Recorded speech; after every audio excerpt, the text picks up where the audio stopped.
Bill Gates plans to help tackle cow burps and gas. You heard that right. The billionaire is investing in an Australian startup developing a special feed to reduce methane emissions.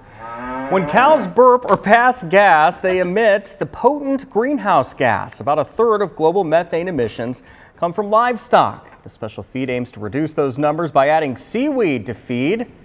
The company hopes to have small amounts of the food available by the end of the year. We've got a class in here observing us, a high school class, and they get to hear about cow burps and toots. It's very educational here on the I know, right? Very. It's like biology class, What you else did know? you learn in the studio? Yeah, what else did you learn? Learned about cow burps. They're saying nothing. They're all like, ah. They have their phones out.